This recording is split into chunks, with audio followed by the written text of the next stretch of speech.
Welcome to Foundation Focus. I'm Amber George here at the campus of University High School with two Education Foundation grant winners, Miss Pamela Bridges and Lucy Murphy. Miss Bridges, can you tell us a little bit about the grant that you wrote? Yes, we wrote a grant about choir camp. We wanted to give our students the same opportunity that a lot of other students are afforded by giving them a chance to learn the music ahead of time. Choir camp takes place all over the state in universities, on university campuses, but generally speaking, they run about $400 to $500 a person for a student to attend, and that's if they're staying on campus.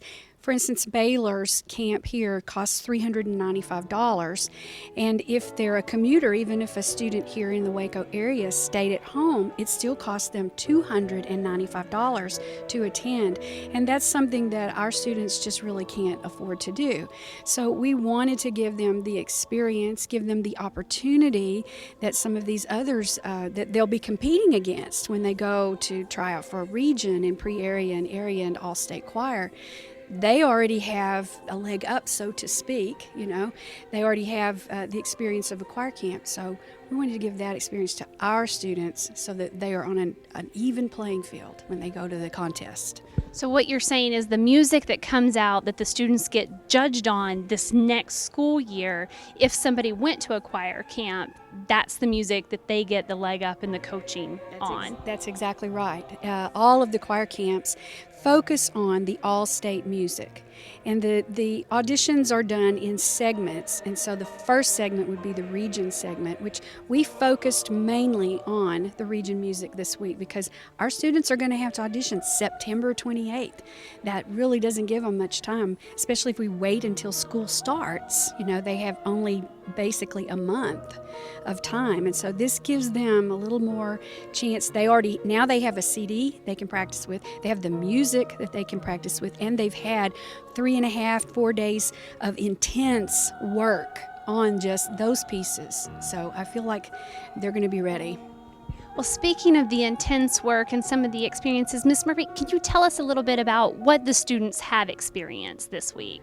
Well, as they came into the classroom about 9 o'clock in the morning, we gathered them all together, had warm-ups. We talked about vocal health. We talked about how to protect that voice, because when you're doing a lot of singing, young singers will sometimes push themselves beyond what's healthy. So teaching them good vocal health, teaching them good diction, teaching them how to be a part of a section. These are, we split them up into the different sections so they could learn their part with others, other sopranos, other altos, tenors, and basses. And then we brought them together to see if we could make music together. And it was a pretty exciting experience. Now, did all of the students know each other before this camp? Oh, not at all. I think that there are some new friendships formed. There's nothing like trying to reach those tough passages and bonding and learning those tough passages together. We had students from 3 different schools that were a part of this, and I think that they're going to be friends for a long time. Great, that's really neat. Now, I have another question for you, Miss Bridges. Had the Education Foundation not picked up this grant, how would you have put this experience on in the choir camp on for our students in Waco ISD? Chances are really good that we would not have been able to do this. There are expenses involved. You have to buy the music for every student that participates. The CDs that they rehearse with, those are a sole source. You can only get them from one place, and everybody in the state uses the same thing. And so they're expensive. We have to buy those and then copy the CDs and give them to the students. So, my budget for UHS choir was pretty much gone by the time we got to the end of the year. It's possible I could have scrimped and saved some of that money, but chances are it would not have happened. So we're really thankful to the Education Foundation for funding this. And also, Miss Murphy, what are your thoughts about the Education Foundation and those people that donate to the Education Foundation that help support our educators in Waco ISD? Well, they are the true heroes here because they have, by funding us, they have allowed us to provide this experience that our students could not have had themselves. We were able to bring them here to have these wonderful music experiences, to build friendships. We were able to feed them every day. We were able to provide them some really cool shirts and T-shirts and building memories that hopefully they'll hold on to for many years to come. Well, I know here in a few seconds we're going to hear those students perform, and I can't wait. I just want to say thank you to the two of you for all of the hard work and dedication that you put in, not only writing the grant, organizing the camp, taking care of our students while they were here, and also making sure that they put on a beautiful performance. So thank you both. We thank the Education Foundation so much. Thank you. Let's hear the students.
Excellent performances. I just want to say thank you again for the time that you have spent with our students and the time you put in to writing the grant to the Education Foundation.